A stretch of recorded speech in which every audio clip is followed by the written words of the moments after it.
That was just basic training, 13 weeks I think it was.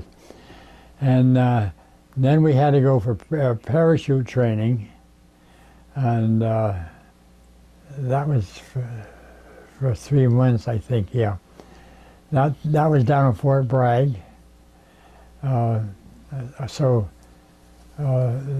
where you got, we qualified to be a paratrooper. And the reason I got into the paratroopers to begin with, because at the end of the beginning of the war, and when we got into it, I got into it, the Army was paying $21 a month. And by being a paratrooper, you got $50 extra. See, so that's that. Now you got to remember, this is all during the Depression, because I went all through the Depression. And a family man, if you made $15 a week, was a big pay. So here I'm going to make 21 on top of 50. So that's why one of the main reasons I got into the paratroopers. So I qualified it. I qualified that. We got our jumps. We had to do 5 in order to get our wings, and then all through there. We were very new in the paratroopers. We were just starting in, and we started by training Canadian troopers that wanted to be airborne, and then some other people that we never could get in contact with. We didn't know who they were. It was absolutely off limits to even talk to them. It was some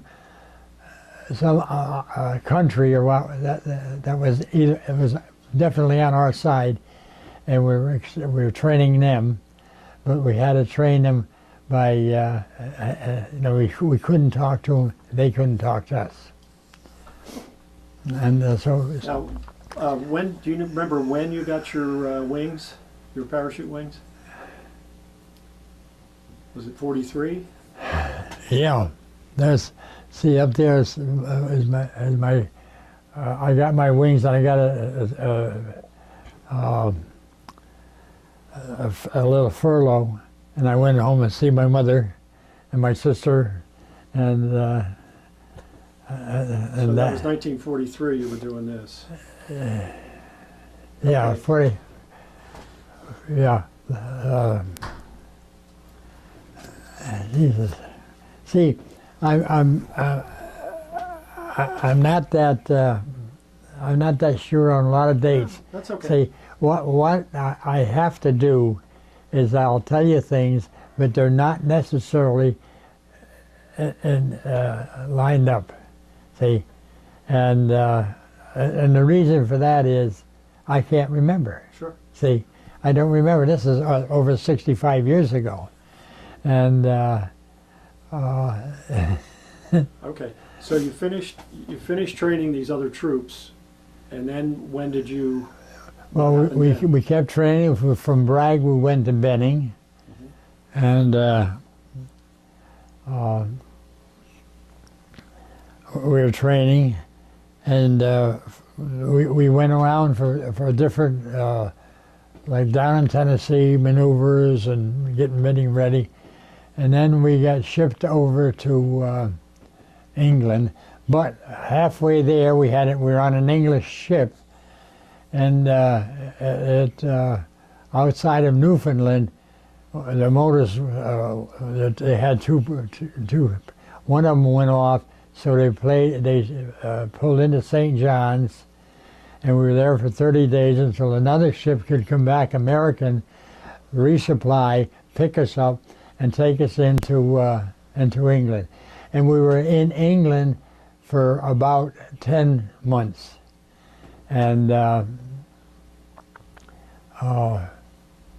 then we made our jump into, when the war started,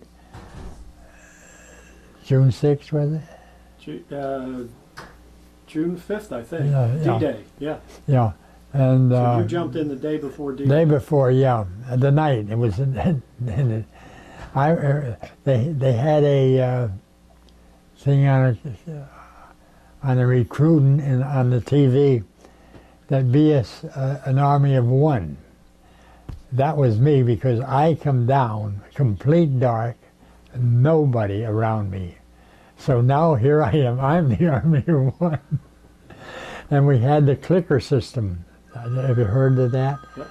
And we couldn't use our sidearms or our pistol until daylight. The only thing we could use was our knife and our grenades. And so it was, you know, so finally, it was daylight before I started meeting anybody. And the guys were scattered. See, what happened, don't put this down, because it embarrasses people. But see, when you got into the service, if you wanted to be a pilot, everybody wanted to be a fighter pilot. Couldn't make it. So they made him a bomber pilot. Couldn't make him. Now you're into the C-47s. See, and that's what we ended up with, jumping. See, and so now this is the first, when we jumped in that night, that was the first time a lot of these guys had been anywhere near combat, any fighting. So when we were getting a lot of flack from the ground, they took off. Now see, when you jump, now first of all, we had about 80 pounds worth of equipment. I showed you my thing loaded with grenades, with food, with everything that we're going to need on our own, because that's how we're going to be. We're going to be on our own. And we're not going to have any connection with anybody until the people from the shore, the fellas, break through and come up and relieve us. That was one of the reasons why we couldn't take prisoners, because we had no place to put them. And so we had the guys were scattered all over, and to get it back into my own outfit, it took 2 days to find out, get enough 101st, because 82nd jumped at the same time, and so we were intermingled, which was all right, because 82nd was a good outfit, and it was. That's when we started, and our deal was, the reason we went there, the reason jumping there, is because we were going to disrupt communications. We're going to take over, and if it had to be, destroy bridges, so tanks and other equipment couldn't get to the shore to stop the thing.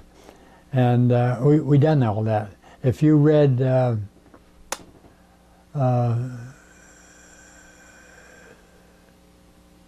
was a 101st was the longest day, the movie, Saving Private Ryan, A Bridge Too Far, and there's one more, and we did that. I think it was, I don't know, one of the things it showed where the 101st wiped out 4 artillery guns that were shooting on the shore. And so that's why we didn't have that many casualties coming in on our side. And, but we did have a lot of casualties by the time, because we were in Normandy for 30 days.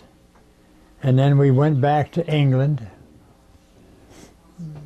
got resupplied, got replaced, and that's the time I started taking, because I had my section, I had 13 men, including myself, in our wire section, and now I'm smart. Now we got a whole place hangar full of recruits. So first of all, I would ask left-handed, anybody left-handed, they put up their hand. I said, oh, we line up over there. And then I would get strong, tough. I mean, because what we had to do, we had a small 24 drop switchboard that we carried with us. We had wire, rolls of wire, and so now we needed not smart but strong. And the reason for the left-handed, because if you ever see guys right-handed, they're all marching like this. A left-handed guy is like this, because now when we go out to lay wire to a listening post, which is generally beyond the front line, or the mortar observation man, we had to lay to him. So in going out, we would have what we call a diamond formation. I would be first. There would be a man in the middle. There would be a man here, and a man in back. And so that's what. And the reason I got that was because I was raised up in the Catskill Mountains, and I knew woods very well. I knew how to look, because I could tell if like if they had a cut down a lot of branches to make a little hide place. I could tell by the difference between the leaves that had been cut, and a lot of things, and how it was made up. And I mean, this come natural. And so whenever I saw that, I would give this guy and this guy that. And that meant they're going to have to sneak around the back and blow. And so that's that was tough. At one time, in Holland, I got out with my guys. We were laying wire, and it got morning, got daylight, and it was so flat that we could only work at night. And we were disoriented. We didn't know where the hell we were, and so it got light. So we got down in the ditch, three of us, and we were there all that day until the following night. And see what happens. The password changes every night. So now we don't know what tonight's password is. So now we got to get back through our lines. But that's one of the joys of being a soldier. Who was the commanding officer of the 101st? Was that General Gavin? Gavin, yeah, and but he wasn't with us in the 101st. See, that's all downstairs. Okay. How many of your men? How many of the guys you jumped with into Normandy? I'd like to find out. See, here's what one of the reasons I'm doing this, hoping that. See, I jumped in Normandy. I jumped in Holland. We did Holland, Belgium. We did Bastogne. We did all the way up to Hitler's hideout up in Berchtesgaden. Mm-hmm. And I'm rare. See, I am because of that. And I'd like to know if there's anybody else from the 82nd, 101st Airborne Division had made that, all of them. Because, see, we had a lot of casualties. And so by the time we got up to Berchtesgaden, I didn't even know half my people. Because we were all, and I didn't know the guys from Message Center, I didn't know the guys from A Company, B Company, C Company. I used to know everybody because 2 years in England, you get to know them. We played football together, and so I don't know if there's anybody like me left. Today, and looking through the obituaries, I found one. I told you from the 82nd that I don't know who he was, of course, but every day I look, I can't find anybody from from the 101st or 82nd. I mean, this is the first one in years that I found. See, now the 101st is into, they're all modern with their helicopters and that stuff, and they don't fight the wars like we fought them. I mean, you know, the front line trenches and so forth, and getting shelled. And when you jumped in, you went in with a platoon. Is that correct? We go in with a company, and then yeah.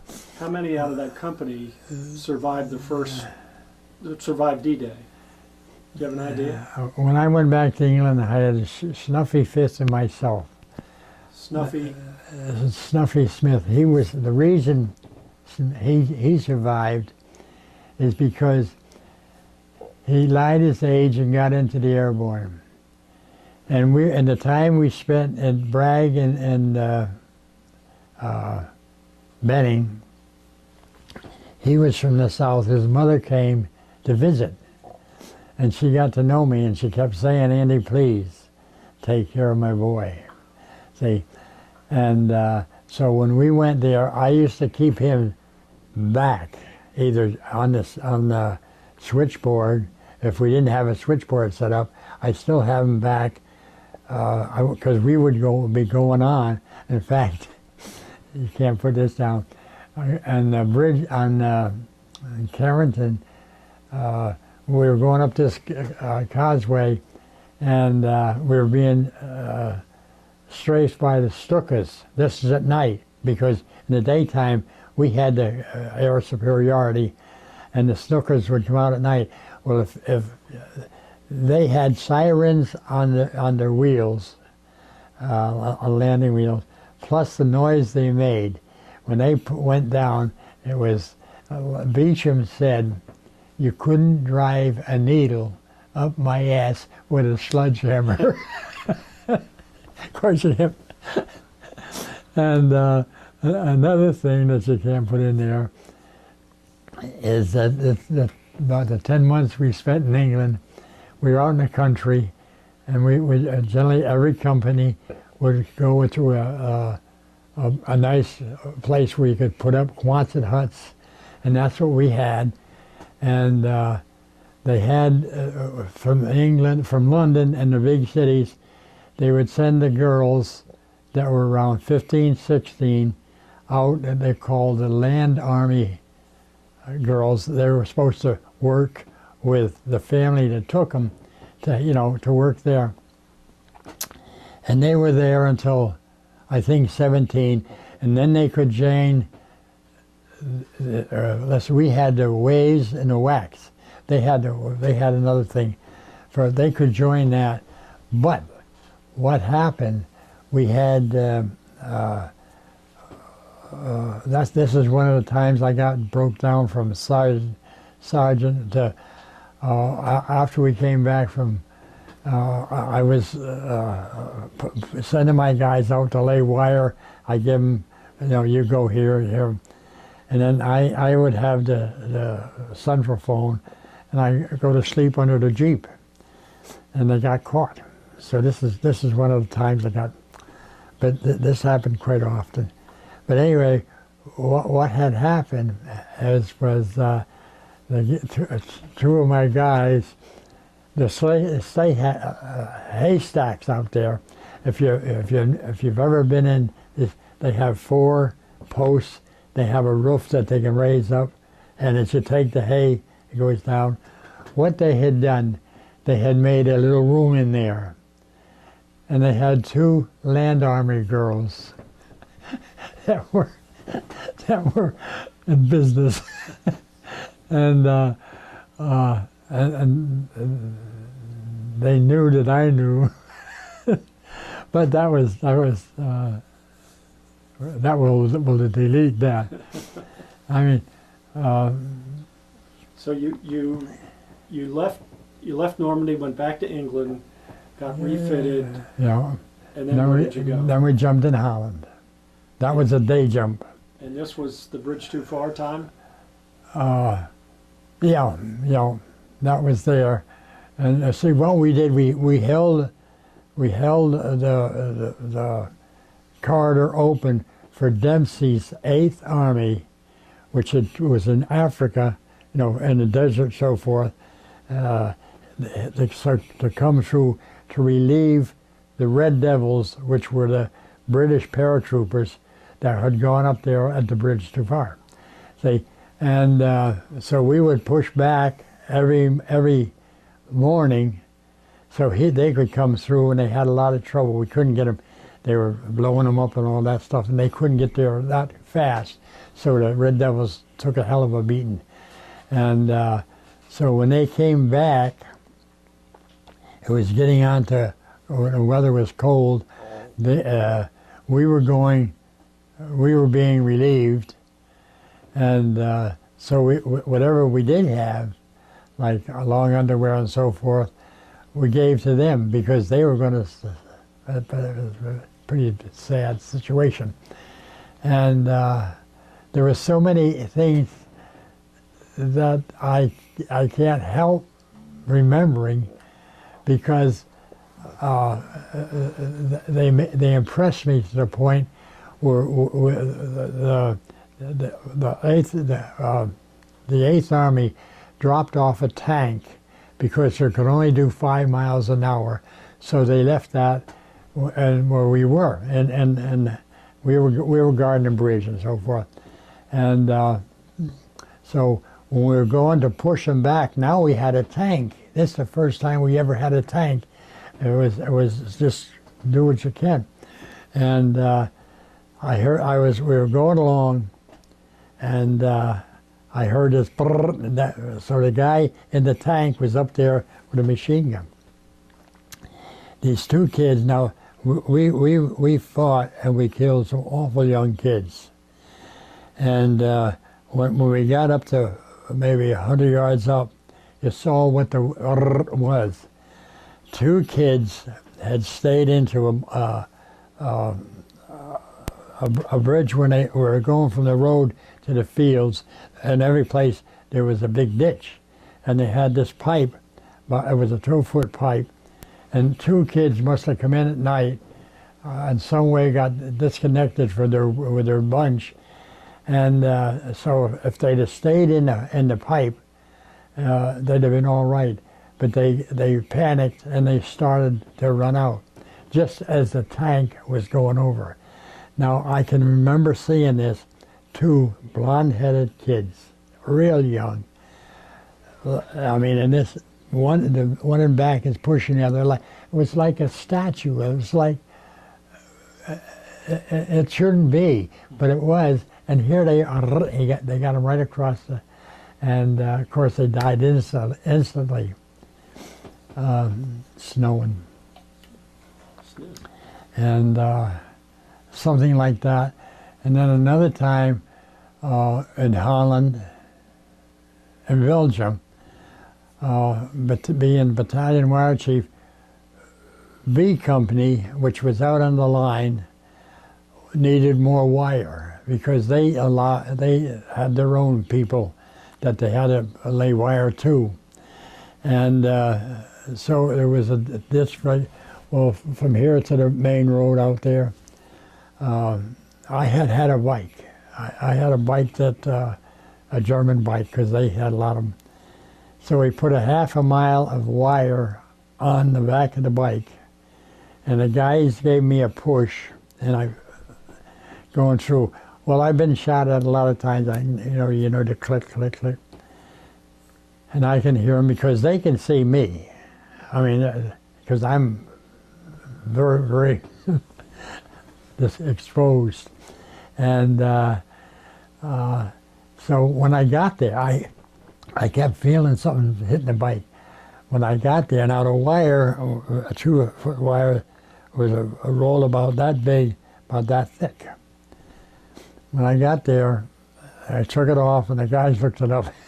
The bullets had gone through there, pieces of wire.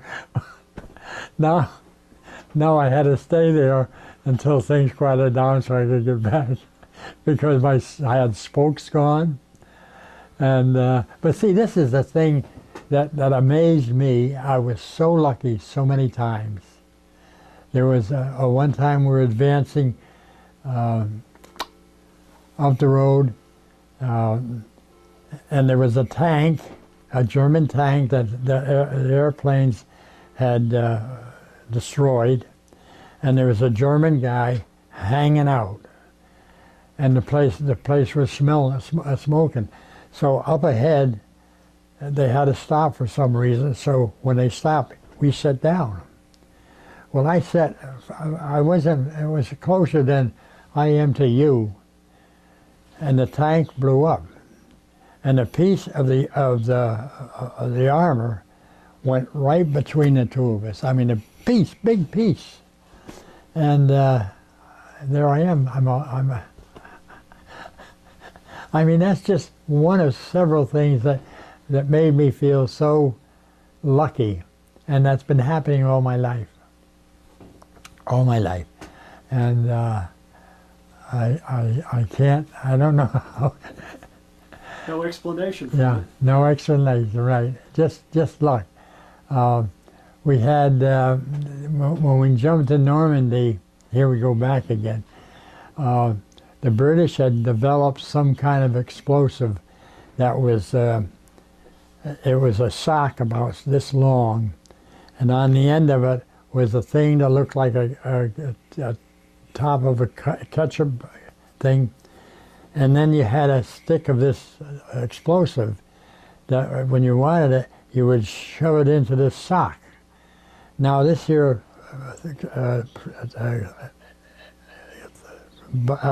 thing was a ball bearing, and when you threw it like that, the ball bearing would ignite the explosion, and it was a fabulous explosion.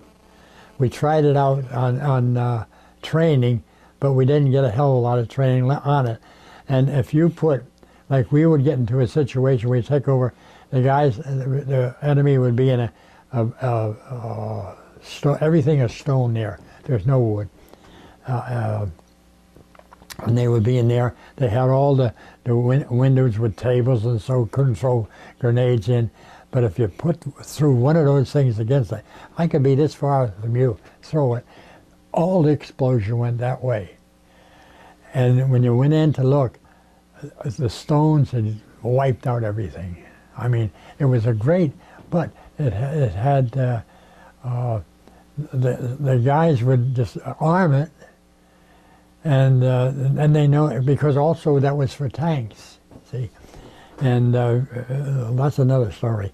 The tanks were, they showed us on an old tank in England where you could hit it and would blow up all the treads, and you were completely safe. But the guys that would arm it, and now there's no reason to need it, here they are with this loaded thing on their person, and they didn't know how to unload it because they never told us that.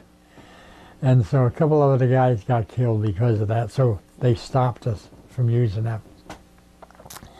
Now, talking about tanks and in chomps, this is in the Battle of the Bulge in Bastogne. I had my wire section, and see, if you notice, the houses in these countries were right up close to the road. There's no lawns because they wanted the thing for hay, or no, not for hay, but for whatever else they used, because for the cattle, because they were so limited with pasture land and so forth, they couldn't grow hay.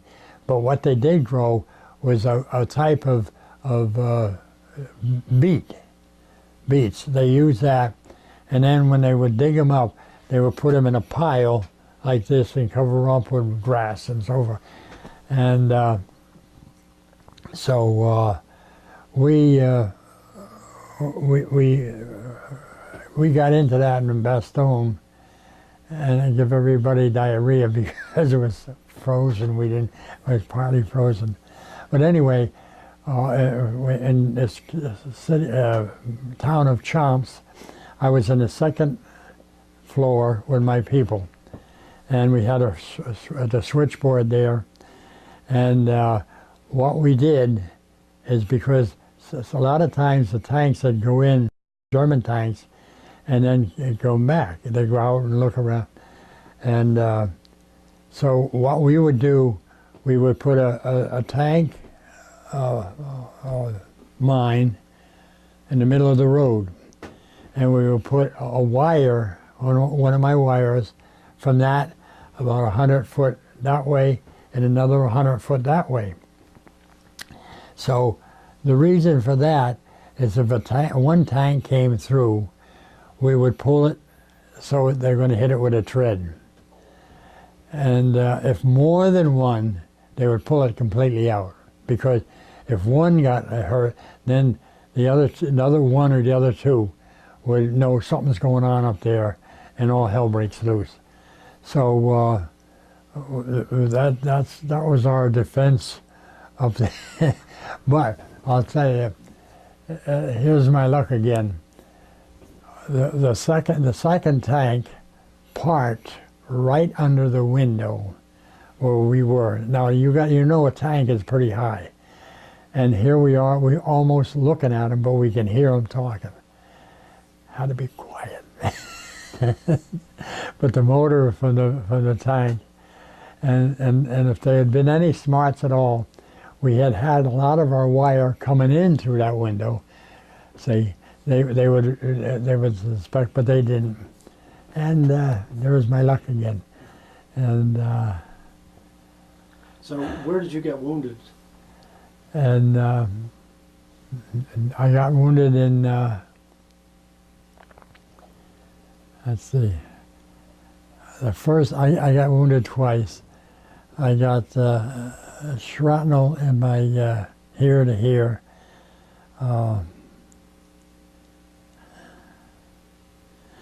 That was I don't remember, it'll come to me. The second time I was with BB gun. Now the BB gun was our communications officer. See, now he was a 90-day wonder, because in order when I joined up, you had to have an IQ that would equal. You could also go to Officers Kennedy School. So some of the guys went, but he went and he came back to us. So now we're in Holland, and we're running out of wire.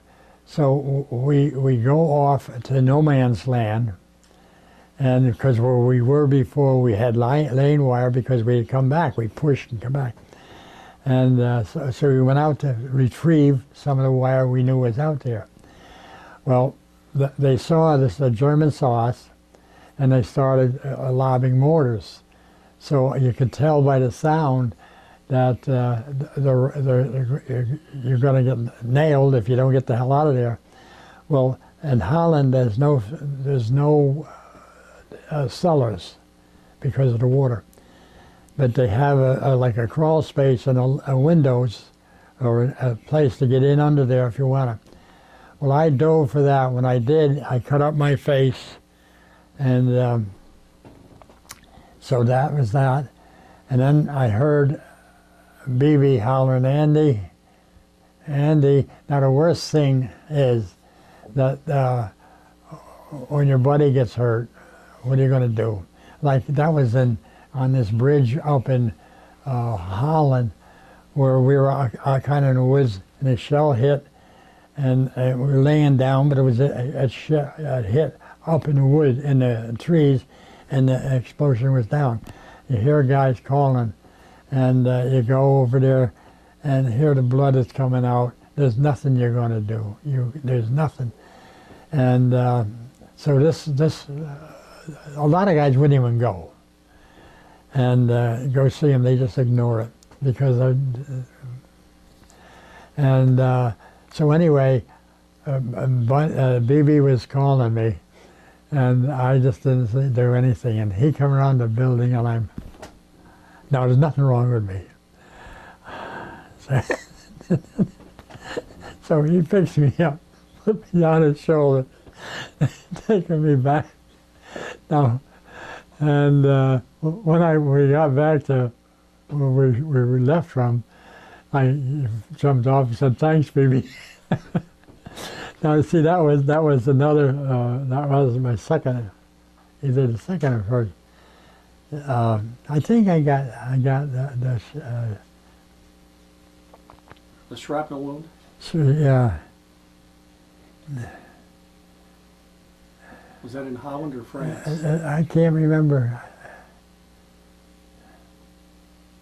Well, it was after this. It was after this thing here, and it had to be after that where I got hit with shrapnel, and it went in, but it didn't bother me too much, but the bleeding before, so I had to go to the aid station to have them. They could patch it up, and then they put me in a hospital for a while, and that have yeah, because in Bastogne our hospital, field hospital, was wiped out, was captured.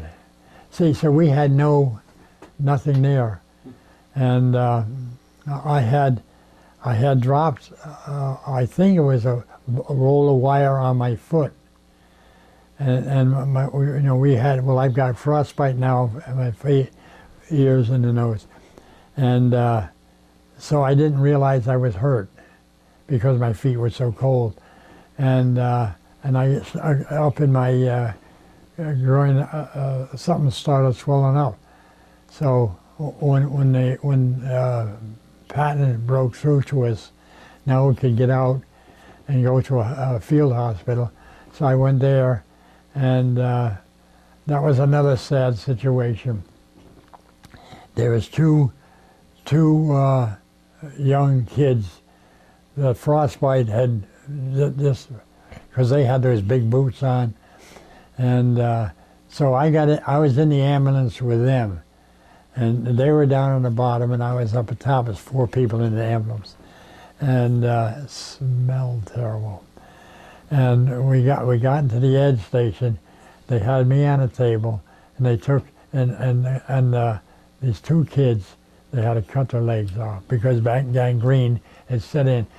Now, the trouble in Bastogne, the Battle of the Bulge, was we were in a hilly position, and there was a field down there and the woods, and what the Germans would do, we would get all together, and then they would start sending guys over that field.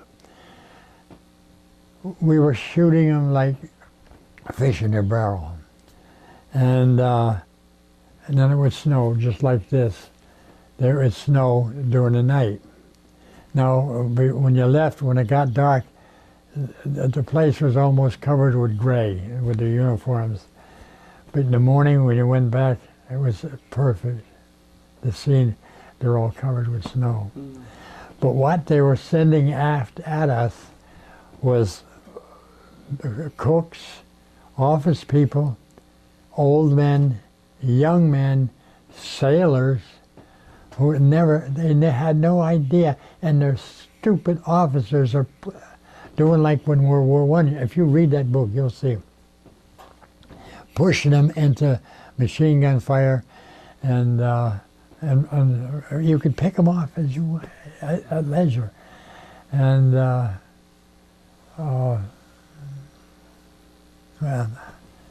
that was that. So, what kind of food did you have most of the time? Was it sea rations? Yeah, the box, which we saved. The chocolate was so bad that, well, I'll tell you, Christmas Eve, we hadn't eaten for a long time. And the backpack that everybody had, which you could put in your cigarettes, your socks, and your underwear and whatever, and it had a little pocket on the side where everybody would, the bouillon for making soup was in a package. And a lot of guys would put it in there and forget about it. And in Redstone we couldn't have a fire because it was fully, so we couldn't heat up water to make that soup. So when finally we were back far enough, and the wind was and everything was in our favor, I went through all the guys' things and found three things of bouillon. So we made that and a helmet, and that was Christmas Eve dinner. So that would have been Christmas Eve '44. Yeah, yeah. And then we finished there. We went all the way up to Birch's Garden, and my deal was once a week I would take my crew out, because SS troops that were up billeted there, and that's all they were around Hitler's, were taken off because they knew that we would kill them, because that was they all were told propaganda that we would kill them. So we had to go. What we would do, we'd get a German from one of the villages. I showed you the picture of that down there. The German person that spoke English, we would go out and we get when somebody we knew, buddy, she would holler, "You'll be safe. They won't hurt you," such, and we could take them in, and that was we took in quite a few. So that's one situation that we shouldn't even put this on the thing. That one of the guys that went out the week before told me about this place, chateau up in the woods. It was a building, maybe 40 by 10 or 12, with like apartment house here or apartment there, all on one floor. And in the middle was where they had the wood stored, and you took off your boots and so forth, and kept your skis or whatever you had. And so he said the one on the left was a woman there, and she had, when he was looking through her stuff, she had a lot of American money. But he was, his name was Whelan. Don't put his name down. And What was it? so he told me where it was, so I went up there. Well, what had happened, I had in this village I showed you, there's my Lieutenant Beebe, I let him put all this stuff there in my room. So when I went up, I took his I made myself a captain, say, and a hat. So I went up there, and I went in, and I had a stick just like a crop, like the movies, and I went through the stove and everything, and Wooten told me that it was in a shoebox up over her bunk. So I took it, and it was in a, I was so surprised. So I took it and made a thing and all that bullshit, and it was $1,100. So in order to get it home, I had to rip it in half, and said, you know, on the letter I would say, I'm lucky I found this half as a cemento. I got to hold them to a friend, because both my sisters were, you know, one was 16, one was 13. They're trying to make it on their own in New York City. And so I sent it to my buddy that I knew from ever, and so he ended up with all the money. So when I come back, I went to get it, and but what I told her, I said, stay right there. If you try to leave, we'll shoot you. So I went back, and I was up in my room, and I looked down the street, and here she comes with two guys. SS. She's going to complain, so she went right up to headquarters and complained. Now I got a switchboard up in headquarters, so I got a man on the switchboard that hears everything that goes on, and she told them that the guys were giving up. They were all right, but she wanted her money back. And well, you know who took it? And she said him, our S2 officer, had the captain's. Now there's my luck again. So I had to stay out of the picture for a while. And oh well. Yeah. Okay. After the Battle of the Bulge, where did you were up? We went right on up through, all the way up into Birch's Garden. Mm-hmm. Yeah. And Is that where you were when the war? Was that where you were on VE Day? yeah, yeah. Oh, that's right. That's where I got, because I was in a hospital, and when I got out, I had to sign myself out. But I was in Paris, in France, and the guys were up in Munich.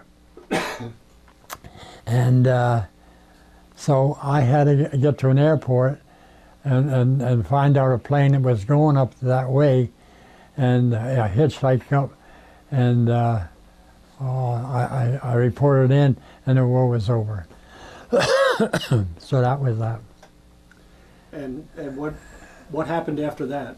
What'd you do after that? Well, then we went, that picture there, we were in Bavaria.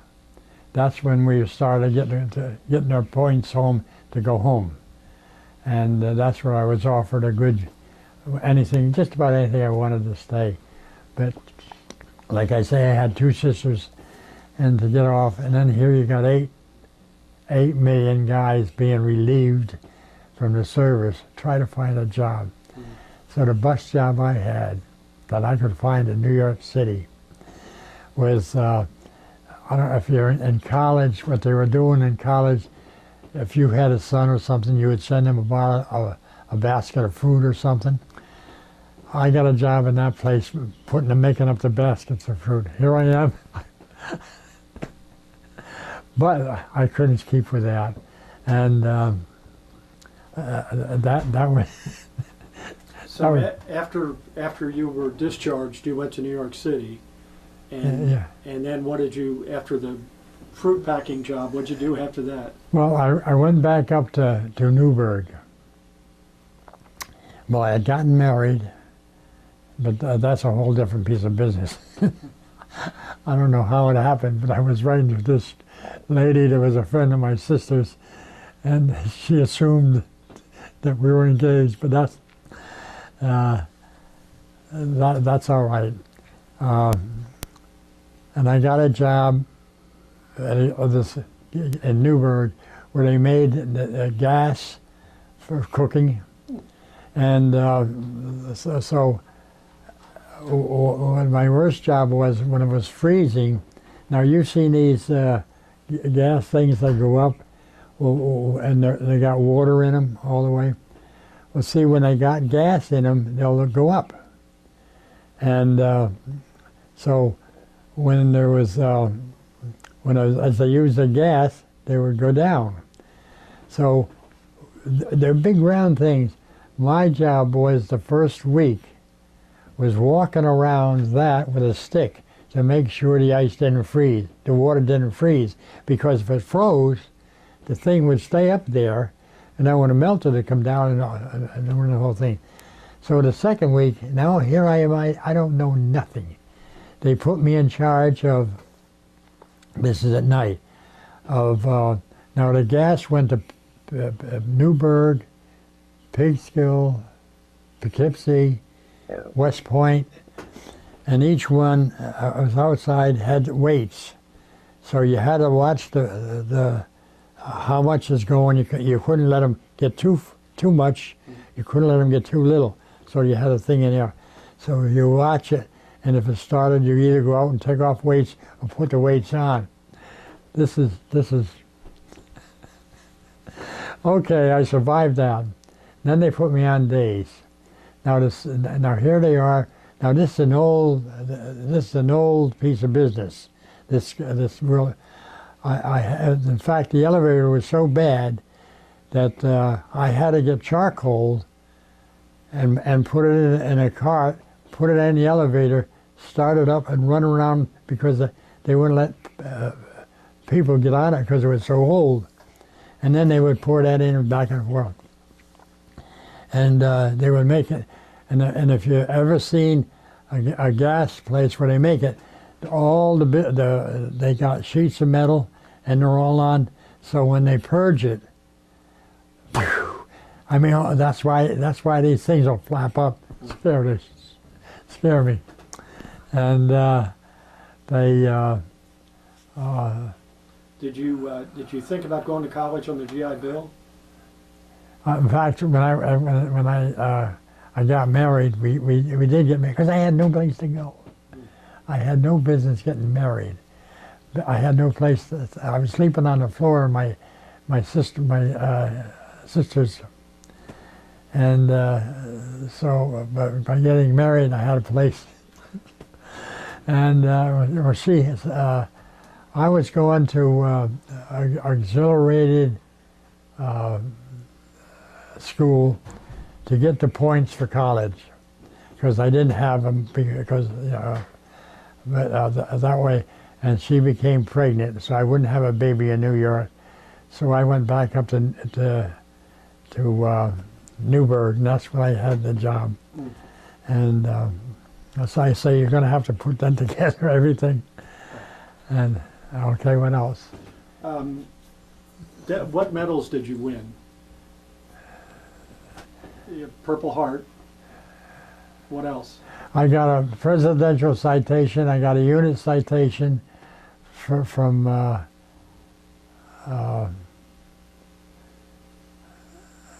president. We got two presidential. The division got two presidential citations. I got a personal citation. I think it's downstairs for continuous wire service, and we got. I don't know what the hell these all things are for. I had a list what they're for. I have the slightest idea, but a lot of them were Bronze Star, Purple Heart.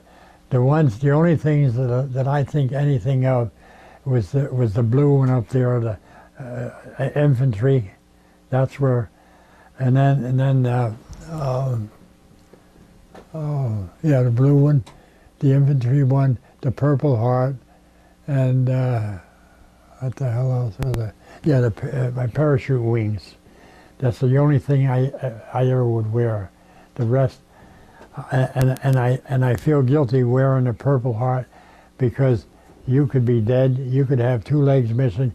You could have two arms missing. You could be, and you still get the same thing. But you got shot. I mean, I understand. It's not fair. I mean, here I am, and so many of the guys that I trained with for years are no longer here, and so it's. I feel guilty, but that's the way it is. Yeah, that there. Yeah, that one there. I had. They put me in the thing for the parade up here in town. They have it once a year, and with it is Dave Frink, who was the captain in not the First War, but what was the next one? Korea, Vietnam. Korea, yeah. He was the captain there, and we're very good friends. And he has trouble walking. His knees are bad. He would be here today, but he had to go to the hospital and. Well, maybe I should interview him. Yeah. Did you have any trouble adjusting after you got back? Did you have nightmares? With what? With nightmares or anything like that? Well, I stuttered. I had a problem getting rid of that.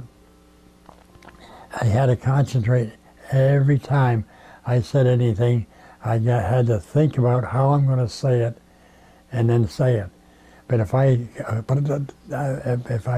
shot it out, I would stutter. But oh yeah, I still do.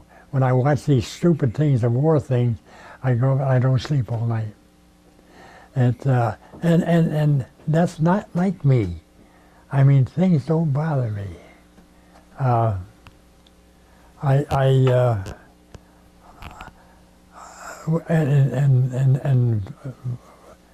And this here jumping in in Holland, I went all summer to qualify, and for the 45th, and then for the 50th anniversary, I qualified, went through it, and I wanted, when I was on my 75th birthday, I jumped, because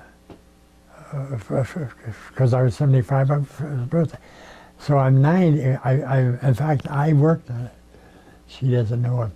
But I tried, I had a plane lined up from New York that I could exit from the back. See, before the ones that on my 75th, you had to get out on the wing of this little plane and hang onto the strut and go. And which was because my legs aren't that strong, I'm not that strong anymore. And so I wanted to go out to the back, had it all set, had a jump master, and I said I had to get a thing from the doctor. I got a pacemaker here, and he said the strap for the parachute goes right up there, and it'd pull it right out of my body. So I'm glad I didn't say anything, because see, we're not married. We've been shacking up for 33. When things were slow, I would work across the street from a metal place, so I become a metal banger. And I found out that the guy that I worked for, the sign guy, was a crook. What he would do, he would take your money for a sign, and then you would say, he'd say, well, it'll take a month to get it, and you would say, well, they all had winter clothes. We didn't have none of that. That's why everybody, like I got frostbite on my feet and my hands. And when I read a book, I mean, when I try to go from page to page, I gotta have my eyes tell my fingers what to do. Okay, that was a good one. But if I get a double, I'm in trouble. I blow on it.